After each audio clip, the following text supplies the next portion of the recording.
Part 1. You will hear a man talking to a woman about hiring a car. First, you have some time to look at questions 1 to 5.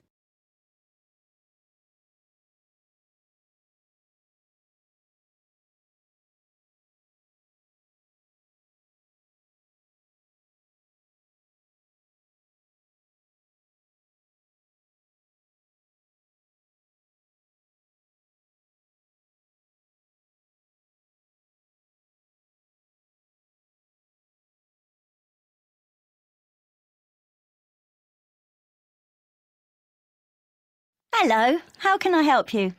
Hi, I'm Carlton Mackay, and you booked me some flights recently to Australia and some internal ones? Oh, yes, Mr. Mackay. I remember you now, of course. Well, I find I'm going to need car hire while I'm in Sydney after all. I think you said you could recommend a good value company? Yes, that's right. Cost-wise cars. They're very good and don't charge lots of extras. They have 3 offices in the Sydney area, including one office right at the airport. So I'll just book it online? Yes, you can book online, but you should have their phone number too, just in case. Of course. That's 1800 705 639. It's on the website, and you can get a discount if you quote your booking reference from us. Oh, what's that? I mean the one you got from me when we booked your flights. I have it here. 743002. Oh, thanks. I guess I've got it at home, but I'll write it down again in case.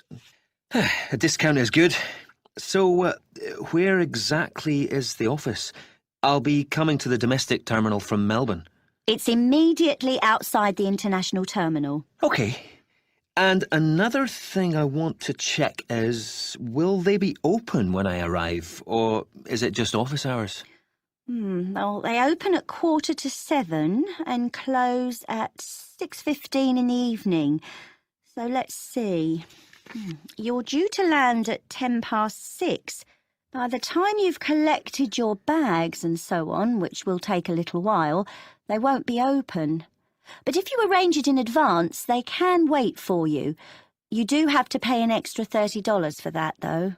OK. Well, I'm staying near the airport the first night, so I could go back in the morning and save a day's hire? Yes, that'd be better. That'd save you about $50. Do you know what kind of cars they have? Quite a variety, I think. The best value should be under $60 a day, with luck. That would be the Echo, I guess. Sorry? ECHO.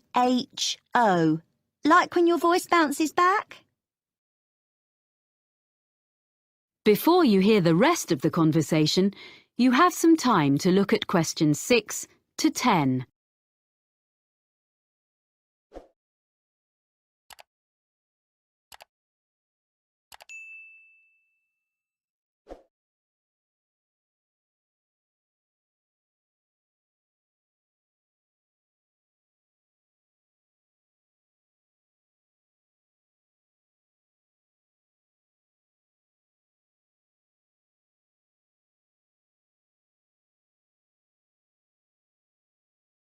I suppose I have to book online before I leave? That's the best way. They won't deduct any charges until you finish with the car, but they do need your credit card number when you book, and of course they'll want to see your driving licence when you collect. How long will you need it? I'm in Sydney for 7 days. I'll only actually need to use it on 3 or 4 of those days, I hope, but I'll keep it for the whole week. I guess it's going to be a few $100s. Can you suggest anything I can do to keep the cost down? Oh, you get quite a big discount if you do less than 1,000 kilometres in the week. Oh, that's good. I don't suppose I will be driving that far, actually. But, oh yes, the other thing I should mention is the insurance. It's included in the price. Oh, that is good value then.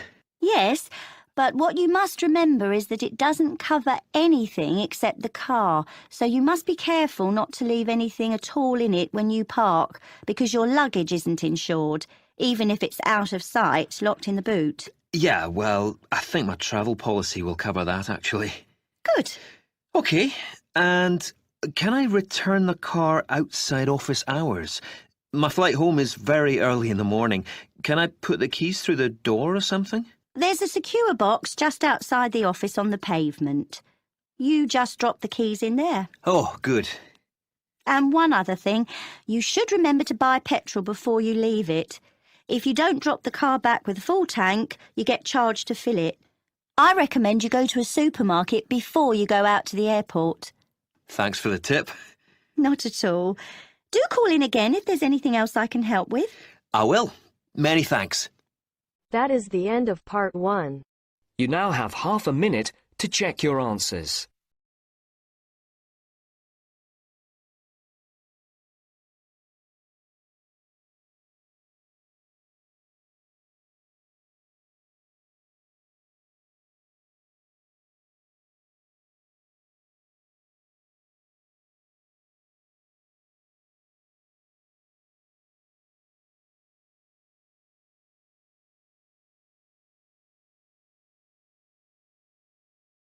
Now turns to part 2.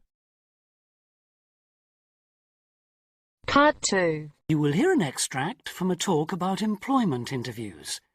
First, you have some time to look at questions 11 to 14.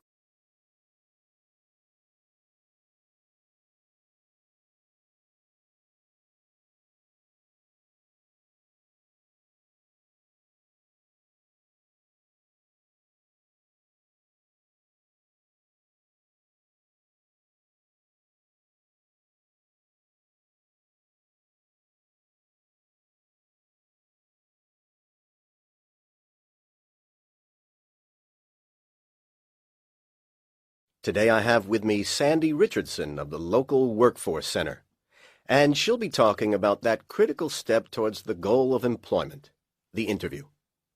Sandy, what is an interview for, and what's the best way to approach it? A job interview is simply a meeting between you and a potential employer to discuss your qualifications and see if there is a fit. The employer wants to verify what they know about you and talk about your qualifications. If you have been called for an interview, you can assume that the employer is interested in you. The employer has a need that you may be able to meet, so it's your goal to identify that need and convince the employer that you're the one for the job. As everyone knows, interviews can be stressful, but when you're well prepared, there's no reason to panic. Preparation is the key to success in a job search, and you can begin by collecting together all the documents you may need for the interview, such as extra copies of your resume, lists of references, and letters of recommendation. You could also take some work samples, selecting from what you have designed, drawn, or written, for instance. And make sure you have a pen and pad of paper for taking notes. The next step is to find out about the post. The more you know about the job, the employer, and the industry, the better prepared you will be to target your qualifications. Always request a job description from the employer and research employer profiles at the Chamber of Commerce or local library. You could also try to network with people who work for the company or with employees of companies associated with it. The next step is to match your qualifications to the requirements of the job. A good approach is to write out your qualifications along with the job requirements. Think about some standard interview questions and how you might respond. Most questions are designed to find out more about you, your qualifications, or to test your reactions in a given situation. If you don't have any experience or skills in a required area, think about how you might compensate for those deficiencies. Before you hear the rest of the talk, you have some time to look at questions 15 to 20.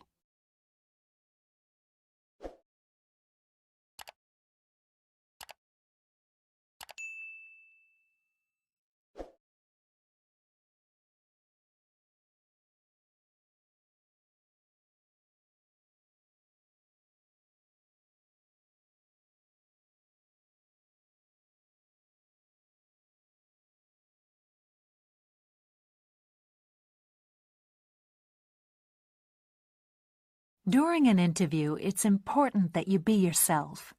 Get a good night's sleep and plan your travel to be there in plenty of time so that you're not arriving out of breath with 30 seconds to spare.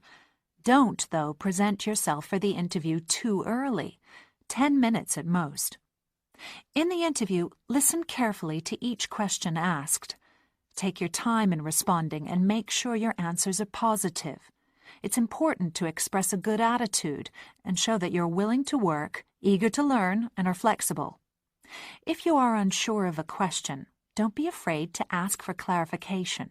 In fact, it's sometimes a good strategy to close a response with a question for the interviewer.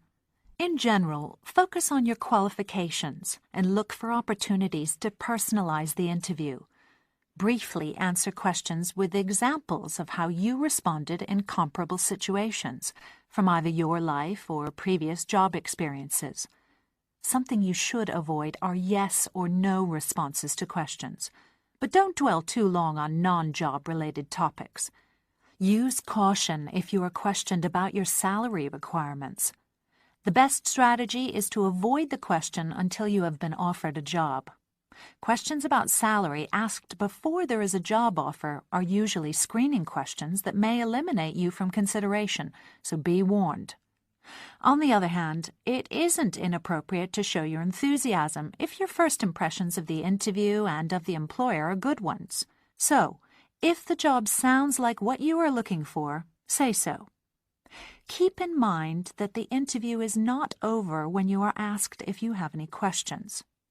Come prepared to ask a couple of specific questions that again show your knowledge and interest in the job. Close the interview in the same friendly, positive manner in which you started. When the interview is over, leave promptly.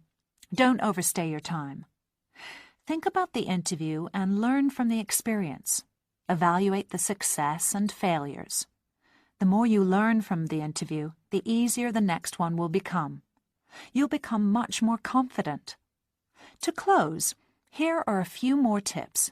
First, maintain good eye contact throughout the interview and be aware of nonverbal body language. Second, dress a step above what you would wear on the job.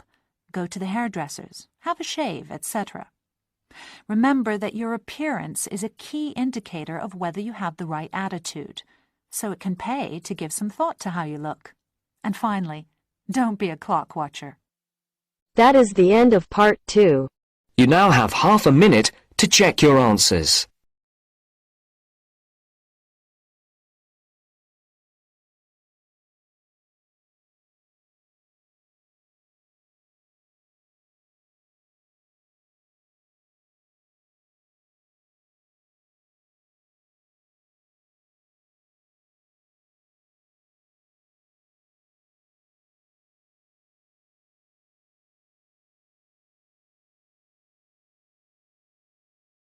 Now turns to part 3. Part 3. You will hear a student of landscape architecture discussing a project with his tutor. First, you have some time to look at questions 21 to 24.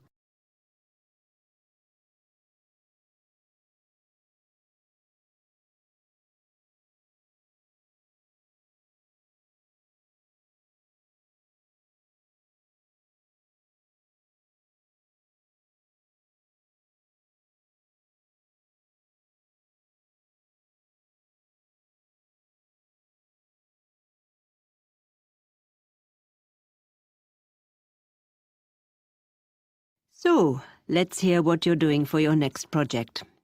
I've decided to design a roof garden for a supermarket. I've been looking at some on the web, and I think that a garden on top of a building is the up-and-coming thing. Okay. So you've done a bit of reading already? Mm-hmm. What benefits would there be for the client? Why do you think a supermarket chain would be willing to meet the expense of construction? You do realize that would be the first thing they raise. Yes, I know. But I'd explain that in spite of the initially high expense, they would save that much in approximately 5 years. Well, I'd have to do sums. I mean, calculate specifically. Yes, how would the saving come about? Mainly through lower heating and aircon bills. The extra insulation offered by having a layer of living plants in the soil would make a huge difference. Okay. But they might feel the expense of maintenance would be an issue. After all, supermarkets don't normally employ gardeners. What I thought was, if they made it a community garden, rather than a simple, low-maintenance green roof. So there'd be public access? Oh, yes. Then there'd be a sense of ownership in the local community, and people could take responsibility for it, instead of the supermarket paying a commercial company, and it'll really boost their public relations. That's a good point. And have you been looking into how roof gardens are built nowadays? I'm still exploring that. But if I take advantage of the latest technologies for roof gardens, it shouldn't be too difficult. But in any case, you have to use lightweight materials. But that's a matter of making the right choices. You can even use quite traditional ones, such as wood, for the planting areas. Yes, that's what I thought. It'll look good, and it isn't too heavy. But for the basic construction, the issue you have to address first is the material used between the building and the garden. You mean the barrier fabric, which ensures there's no chance of rainwater leaking down into the building? Yes. Nowadays that is very good and quite easily sourced. Then, on the other hand, there's the business of water within the roof garden itself. You mean drainage? That's an important feature of the construction in any roof design. Yes, but I think most drainage issues have been well understood for quite a long time. Okay. But another thing is with plants in an exposed situation, you usually need to find ways to optimize rainfall. Yes, because rainwater is best for the garden, if you can store it for when it's needed. What I've been looking at are some buildings which use fairly conventional storage tanks, the kind that have been in use for decades, but have them linked to modern automatic watering systems. Sounds complicated. It's less so in practice than it sounds, I think. I've been researching them, and actually the latest ones definitely work very well, and they can be electronically regulated to suit the local microclimate. That sounds interesting. You seem to have been doing some thorough research. Make sure you reference all your sources when you write it up. Yes, sure. There's one more aspect I'd just like to run past you if there's time. I want to include a light feature in the design. Of course. I've got a sketch here. Let's have a look then. Before you hear the rest of the conversation, you have some time to look at questions 25 to 30.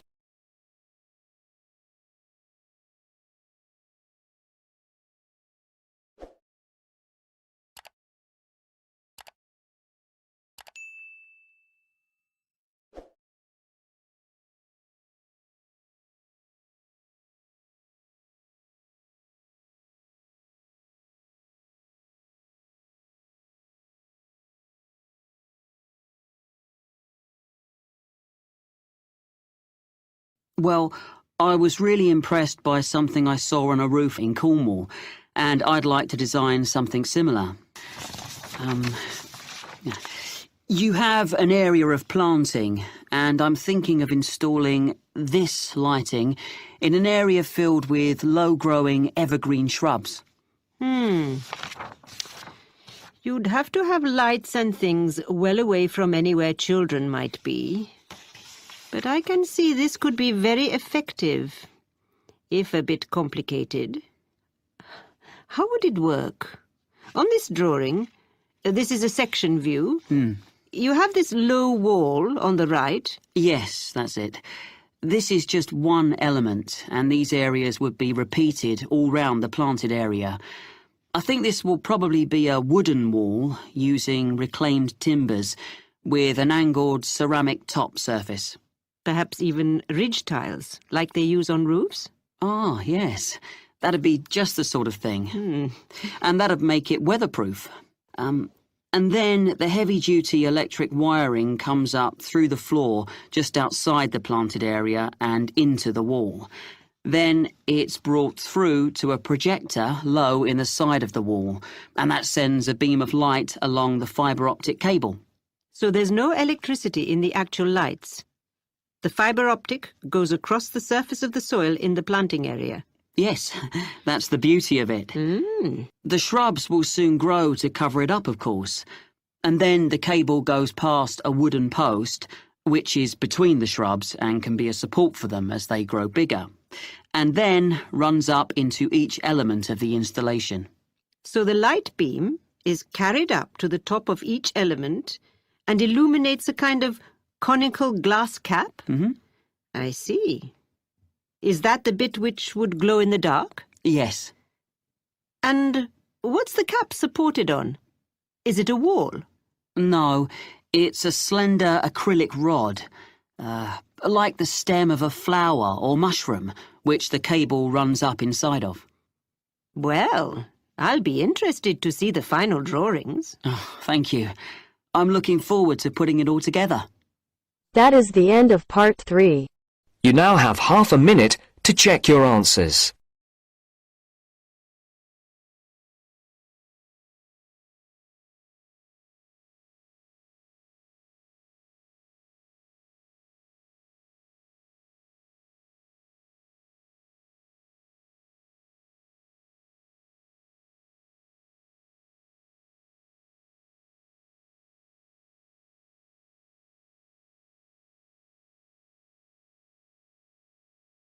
Now turns to part 4.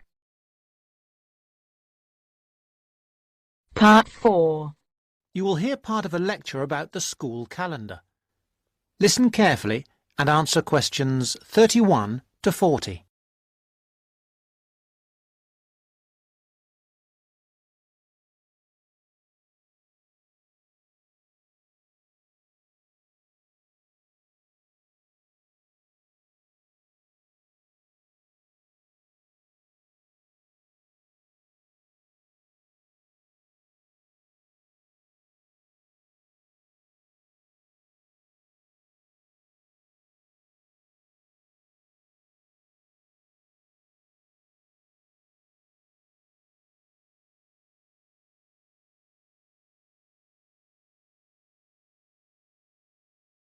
So, having seen that the six-term system has passed the test of cost-effectiveness, we can move on to the educational aspects of this arrangement.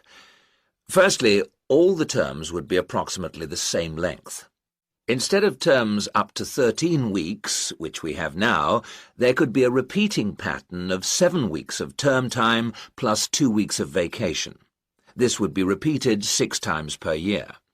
How does this affect the effectiveness of the educational provision? The most noticeable result would be that the very long summer holiday would be reduced in length. This byproduct of the six-term system could be beneficial.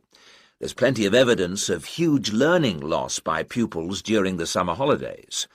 By learning loss, we mean the amount that pupils forget or lose during a holiday break. Ashley carried out a number of analyses which showed this conclusively.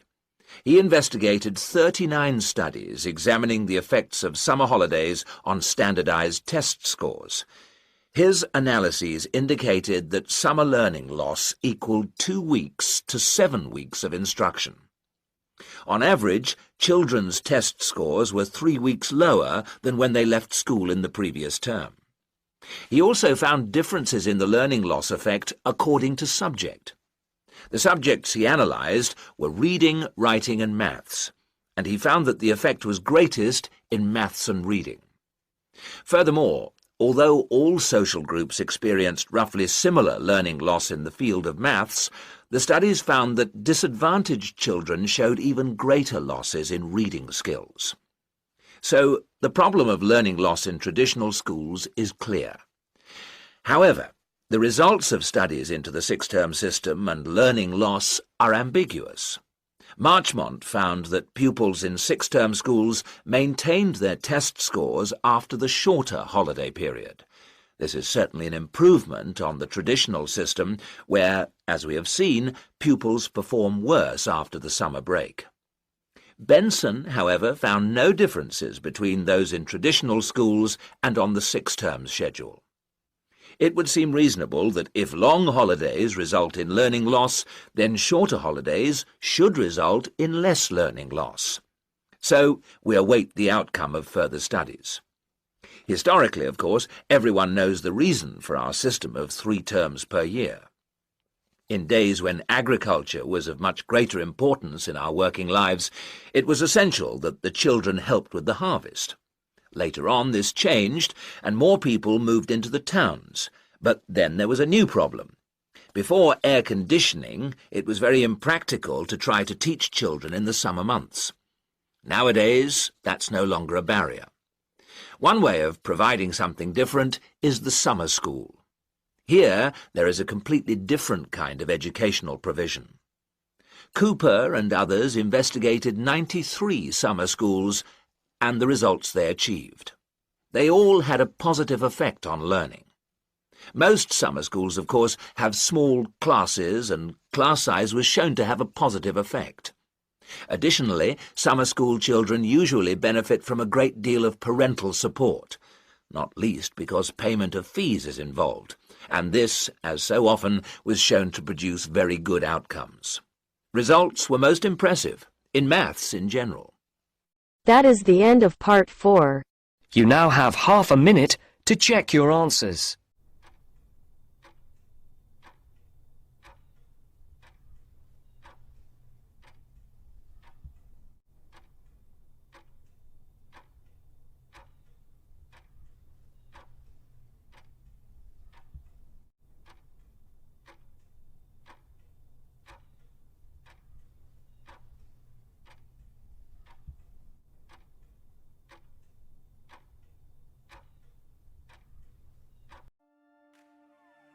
That is the end of the listening test.